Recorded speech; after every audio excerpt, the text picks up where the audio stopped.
বিষধর সাপ হিসাবে পৃথিবীতে রাসেলস ভাইপারের অবস্থান পঞ্চম, কিন্তু হিংস্রতা আর আক্রমণের দিক থেকে এর অবস্থান বিশ্বে প্রথম।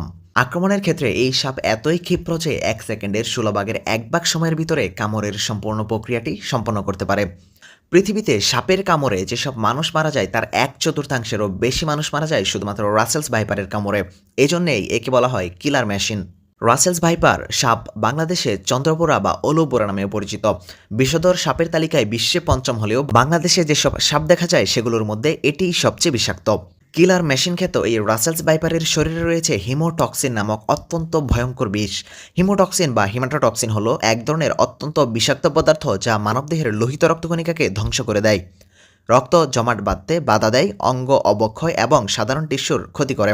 ফলে এই সাপের কামড়ে হার্ট অ্যাটাক, কিডনি ফেইলর, এমনকি ফুসফুস পুরোপুরিভাবে নষ্ট হয়ে যেতে পারে। এরা রেগে গেলে প্রচণ্ড জোরে হিস হিস শব্দ করতে থাকে, অনেকটা প্রেসার কুকারের সিটির মতো। অন্যান্য সাপ সাধারণত মানুষ দেখলে পালিয়ে যায়, কিন্তু এই সাপের ক্ষেত্রে বিষয়টা ভিন্ন। এটি পালিয়ে না গিয়ে বরং ওই জায়গাতেই কুণ্ডলি পাকিয়ে অবস্থান করে এবং কোনো কোনো সময় নিজে থেকেই আক্রমণ করতে তেড়ে আসে। ছোবল দেওয়ার পরও সাপটি পালিয়ে যায় না। এই জন্য রাসেলস ভাইপার দেখার সাথে সাথে বিশেষজ্ঞরা 5 ফিট দূরে সরে যাওয়ার পরামর্শ দিয়েছেন। এটি একমাত্র বিষধর সাপ যে ডিম না পেরে সরাসরি বাচ্চা দেয়। প্রতিবার জন্ম নেয় 40 থেকে 50টি বাচ্চা এবং কোনো কোনো ক্ষেত্রে 80টির বেশি বাচ্চা দেওয়ার রেকর্ডও রয়েছে এই কিলার মেশিনের। সরাসরি বাচ্চা দেওয়ার ফলে রাসেলস ভাইপার খুব দ্রুত বংশবিস্তার করতে পারে। সাপে কামড়ালে আতঙ্কিত না হয়ে শান্ত থাকতে হবে। যে জায়গা কামড়েছে সেই জায়গা খুব বেশি নাড়াচাড়া করানো যাবে না। সাপে কামড়ানোর পর প্রথম 100 মিনিট খুবই গুরুত্বপূর্ণ। এই সময়ের মধ্যে সঠিক চিকিৎসা দেয়া গেলে রোগী সুস্থ হয়ে ওঠার সম্ভাবনা 100%। একেই বলা হয় রুলস অফ 100।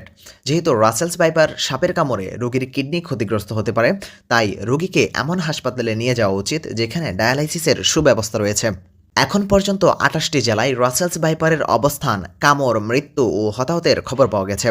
জেলাগুলো হলো নওগাঁ, চাঁপাইনবাবগঞ্জ, রাজশাহী, নাটোর, পাবনা, দিনাজপুর, কুষ্টিয়া, মেহেরপুর, চুয়াডাঙ্গা, ঝিনাইদহ, যশোর, খুলনা, সাতক্ষীরা, রাজবাড়ী, ফরিদপুর, মাদারীপুর, শরীয়তপুর, মানিকগঞ্জ, ঢাকা, মুন্সিগঞ্জ, বরিশাল, ভোলা, পটুয়াখালী, ঝালকাঠি, চাঁদপুর, লক্ষ্মীপুর, নোয়াখালী ও চট্টগ্রাম।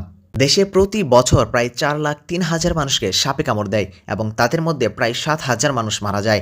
সাপের কামড়ের মধ্যে 95% ভুক্তভোগী গ্রামীণ অঞ্চলের এবং নারীদের তুলনায় 1.4% বেশি পুরুষ সাপের কামড়ের ঝুঁকিতে থাকে।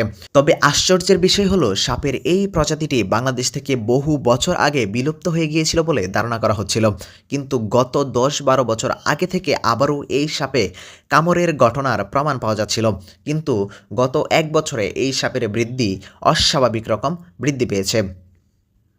এই প্রজাতির সাপ এই অঞ্চলে আবার কিভাবে ফিরে এসেছে তা নিয়ে বাংলাদেশে গবেষণা চলছে। বাংলাদেশে এই সাপের সরাসরি কোনো অ্যান্টিভেনাম নেই।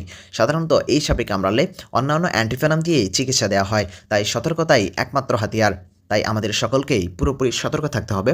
বিশেষ করে গ্রামাঞ্চলে ছোট বাচ্চারা বাইরে খেলাধুলা করে, বাবা মাদেরকে ভালো মতো তাদের খেয়াল রাখতে হবে এবং কৃষকদের ফসলের জমিতে কাজ করার সময় সতর্ক থাকতে হবে, কেননা কৃষকরাই এই সাপের আক্রমণের শিকার বেশি হচ্ছে।